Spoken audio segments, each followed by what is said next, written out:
Share market के top railway stock कौन से हैं जिनके अंदर आप निवेश कर सकते हैं, तो जानते हैं उनको। देखिए, जो रेलवे का ट्रैक है वह 67,850 किलोमीटर रूट है जो रेलवे का बना हुआ है। उसमें 1.5 मिलियन से भी ज़्यादा जो एम्प्लॉय है काम करते हैं, यानी कि आप देख सकते हैं 14 लाख जो कर्मचारी काम करते हैं। ये भारत में सबसे ज़्यादा रोज़गार देने वाला संगठन है। सबसे पहला स्टॉक जिसमें आप निवेश कर सकते हैं वो है IRCTC। IRCTC, जिसकी हम कह सकते हैं, इसकी फुल फॉर्म होती है Indian railway catering and tourism corporation. जैसा कि नाम से लग रहा है, ये एक मिनी रत्न कंपनी है, सरकारी कंपनी है। यह है जो कि रेलवे मंत्रालय के अधीन काम करती है। इसके अंदर रेलवे स्टेशन हो या ट्रेन में हो, उसमें कैटरिंग सुविधाएं आपको प्रोवाइड की जाती है, खाने पीने की सुविधाएं आपको दी जाती है। इसका एक एप्लीकेशन भी आता है, वेबसाइट भी आता है, जहां पर आप IRCTC का उसके थ्रू आप रेलवे के टिकट बुक कर सकते हैं, होटल बुक कर सकते हैं, अपने टूर का पैकेज बुक कर सकते हैं। इसकी स्थापना सितंबर 1999 में हो गई थी। एक मोनोपोली कम स्टॉक है और इसमें जब से इसका अक्टूबर 2019 में IPO आया तब से इसने लगभग 300% का रिटर्न आपको बना के दिया है। दूसरा है कॉन्कोर। इसकी फुल फॉर्म होती है कंटेनर कॉरपोरेशन ऑफ इंडिया। इसकी स्थापना मार्च 1998 में हुई थी और इसको ज़्यादातर इसकी होल्डिंग है गवर्नमेंट ऑफ इंडिया के द्वारा इसकी होल्डिंग की है। और इसे जो भी है, ये जो रेलवे मिनिस्ट्री होती है उसकी लैंड पर यह है जो भूमि होती है उस पर यह ऑपरेट करता है। इसके लिए उसको कुछ फीस पे करनी होती है। अडानी ग्रुप इसके अंदर 30% हिस्सेदारी खरीदने की इच्छा जता चुका है। तीसरे नंबर पे आता है IRFC। इसकी फुल फॉर्म होती है Indian railway finance corporation.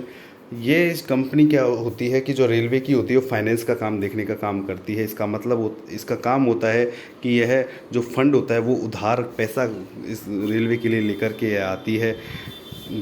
Railway की कंपनियां जैसे rail Vikas Nigam limited, Konkan railway corporation limited, rail land development authority, RailTel corporation और पीपावाव रेलवे कॉरपोरेशन के लिए फंड की व्यवस्था करती है। ये क्या करती है कि कहाँ से करती है, जो टैक्सेबल और टैक्स फ्री बॉन्ड जारी करती है, कमर्शियल पेपर जारी करके लेती है, टर्म लोन लेती है बैंकों से या कोई फाइनेंशियल इंस्टीट्यूट से, या बाहर से भी वह बोरो करती है। इसके अंदर गवर्नमेंट की काफ़ी अच्छी होल्डिंग है, लगभग 85% से ज़्यादा की होल्डिंग है। इसकी स्थापना जनवरी 21 में हुई थी। अगला है रेल विकास निगम। इसमें इसका काम होता है कि जो इंफ्रास्ट्रक्चर प्रोजेक्ट है उन पर यह काम करती है।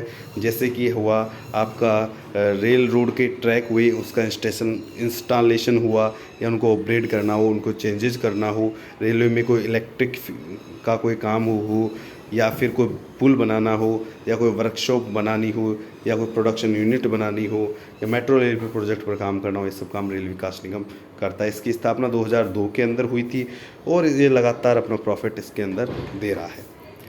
अगला है राइट्स। इसकी फुल फॉर्म होती है rail India technical and economic service.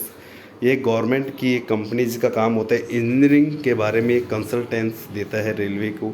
उसकी स्थापना 1974 में हो गई थी। ये कंसल्टेंसी सर्विसेज प्रोवाइड करता है कि रेल ट्रांसपोर्ट इंडस्ट्रीज के अंदर, और ये अलग अलग क्षेत्रों के अंदर काम कर रहा है, जैसे रोड इंफ्रास्ट्रक्चर हुआ, अर्बन प्लानिंग हुई, पोर्ट्स पर, एयरपोर्ट पर, सब जगह काम कर रहा है। और ज़्यादातर यह अब कमाई ये रेलवे व्हीकल के एक्सपोर्ट से भी यह कमाई कर रहा है। और दूसरा नाम आता है जो मोटे बचे हैं अब, जैसे BEML Bharat heavy earth mover से भी रेलवे की कंपनी है। इसका काम जो होता है वो हैवी व्हीकल उनके बनाना होता है और जो रेलवे के काम आते हैं, माइनिंग के काम आते हैं, डिफेंस के काम आते हैं। और लास्ट है रेलटेल। जो रेलटेल कॉरपोरेशन ऑफ इंडिया है वो क्या करता है, जो नेटवर्क का काम संभालती है, ट्रेनों के अंदर नेट वगैरह का काम संभालती है और सेफ्टी वगैरह का ये कंट्रोल करने का ये काम करती है।